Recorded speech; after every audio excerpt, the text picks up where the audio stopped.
Automotive safety has come a long way over the decades. Today, virtually every new car on the market surpasses the safety performance of even the best vehicles from the 90s. This is good news for people in the market for a new car. However, there is a large discrepancy between the safest vehicles and the average vehicle available in 2025.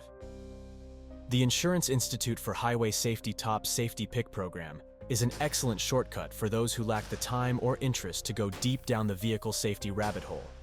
In just a few minutes, consumers can distinguish safer vehicles from less safe ones. But within this group, significant disparities still exist. Take, for instance, the Jeep Grand Cherokee, which has been awarded the 2024 Top Safety Pick, despite its poor performance in the updated moderate overlap crash test. This anomaly occurs because this particular test isn't yet required for the lower-tier Top Safety Pick designation. As the criteria for these awards become increasingly rigorous each year, vehicles like the Grand Cherokee might soon find themselves off the list. For those who place a high priority on safety, what would be the outcome if we were to apply an even more selective filter to highlight only the best of the best in safety performance? So let's sift through all the crash test data to create the ultimate guide to the safest vehicles currently for sale. To earn a spot on this list, here's the criteria we'll use. The vehicle has to score the highest rating of good in the driver and passenger small overlap, the updated moderate overlap, and the updated side impact crash tests. Because the small overlap test is more than a decade old, automakers don't have any excuse for anything less than excellence, and we therefore want to also see a good rating in the structural performance in the small overlap tests. Finally, we don't want to see anything below an acceptable rating in any of the headlight or crash prevention ratings. All of these evaluations are conducted by the Insurance Institute for Highway Safety. Of course, no car is perfect, so we'll also review any deficiencies that the crash tests exposed for each vehicle. Here's an important caveat. Just because a vehicle isn't listed in this video doesn't necessarily mean that it's unsafe. It might simply not have undergone all of these crash tests yet. The Insurance Institute for Highway Safety website is the best source to find the latest status on crash test results. Before we dive in, one more point of clarification. For the sake of simplicity, when I mention the moderate overlap and side impact crash tests in this video, I'm referring to the updated moderate overlap and updated side impact tests, and not the legacy counterparts.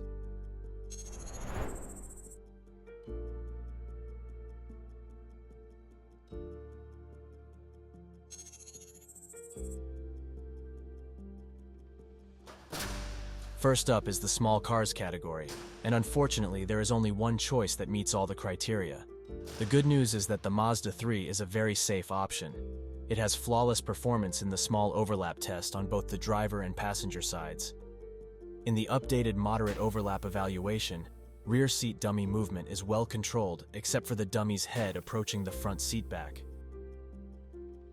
The side impact performance is not perfect, but still strong.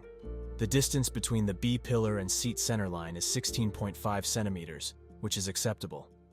The driver dummy also experienced moderate injury risks to the torso and pelvis.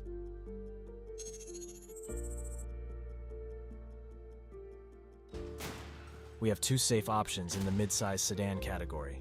The two perennial bestsellers in this segment, the Toyota Camry and Honda Accord. The Accord and Camry both do well in the driver and passenger small overlap tests. The Accord excels in rear seat protection in the updated moderate overlap evaluation. The Camry is not far behind, with the only issue being that the dummy's head gets too close to the seat back.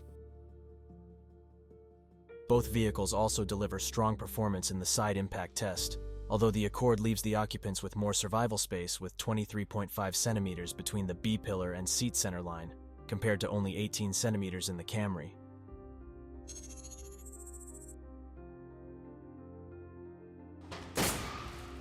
The Mercedes-Benz C-Class stands out in the mid-size luxury sedan category.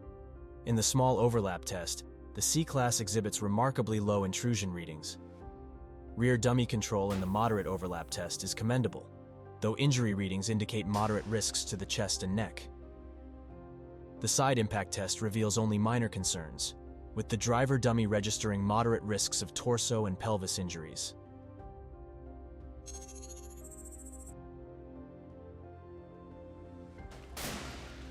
The electric version of the Genesis G80 performs admirably in the small overlap test. However, in the moderate overlap evaluation, the shoulder belt moved too far up the rear seat dummy's neck. Concerns arise in the side impact test where the driver's head contacted the windowsill. Meanwhile, the passenger dummy's head recorded excessive head acceleration.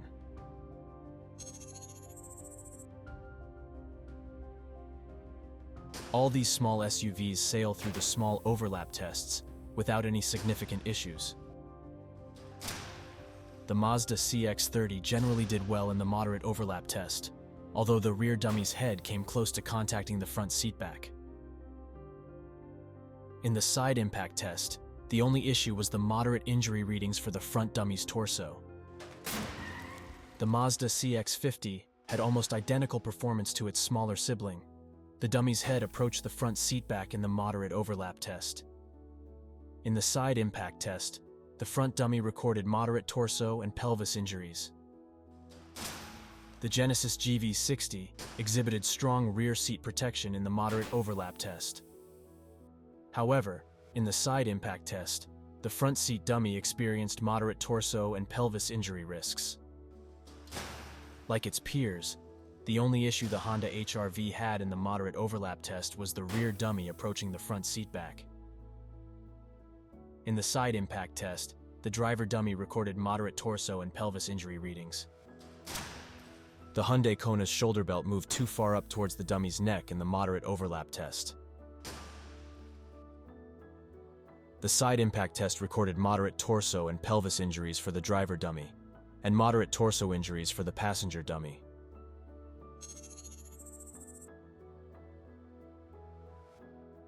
The midsize SUV segment offers several commendable options. All the SUVs in this group do well in the small overlap tests. The Mazda CX-70 and CX-90 also have flawless performance in the other crash tests. These are arguably some of the safest vehicles in the non-luxury space. The Kia Telluride has a minor issue with the shoulder belt moving too close toward the dummy's neck in the moderate overlap test, and both the driver and passenger recorded moderate pelvis and torso injury risks, respectively, in the side impact evaluation. In the Nissan Pathfinder, the dummy's head approached the front seat back in the moderate overlap test. In the side impact evaluation, the Pathfinder has more intrusion than the others. The driver dummy also experienced an elevated pelvis injury reading. The Ford Explorer had a couple issues in the moderate overlap test. The dummy recorded moderate head and neck injuries, and this dummy also approached the front seat back. In the side impact test, the driver dummy recorded moderate pelvis injuries. The Ford Mustang Mach-E has flawless rear seat performance in the moderate overlap test. However, in the side impact evaluation, something unusual happened. The rear door unexpectedly opened during the crash. While it didn't cause injuries to the dummy in this test, it increases the real-world risk of a passenger being partially or fully ejected from the cabin.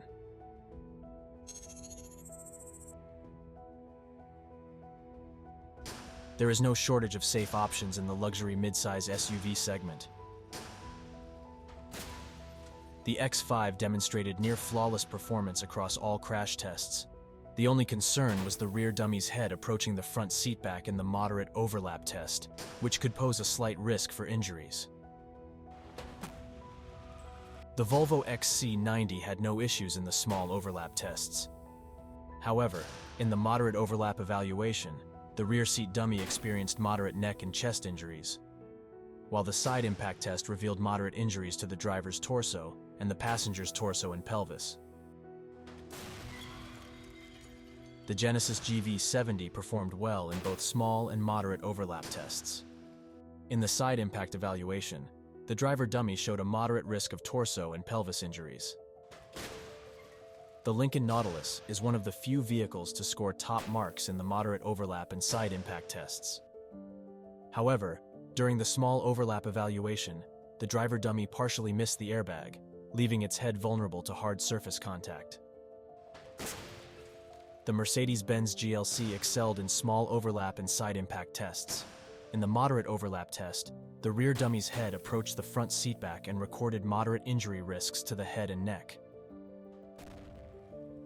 The Genesis GV80 delivered strong results in small and moderate overlap tests. In side impact testing, a moderate risk of pelvis injuries was observed for the rear seat dummy. The Tesla Model Y performed well in the small overlap and side impact tests. Notably, it provides 30 centimeters of survival space between the B-pillar and the driver's seat centerline in side impact scenarios. This leaves the driver with more survival space than any other vehicle of this group. However, in the moderate overlap evaluation, the driver dummy's head approached the front seat back.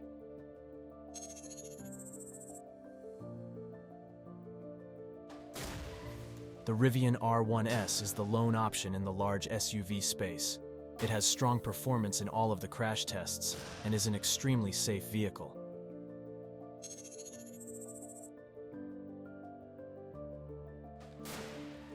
The Toyota Tundra is the sole safe choice in the large pickup truck category.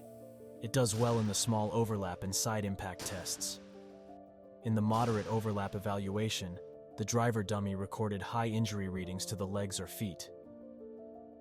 These models all represent the significant progress in auto safety in recent years. This next video explores the improvements that automakers are making in response to the updated moderate overlap test. Thanks for watching.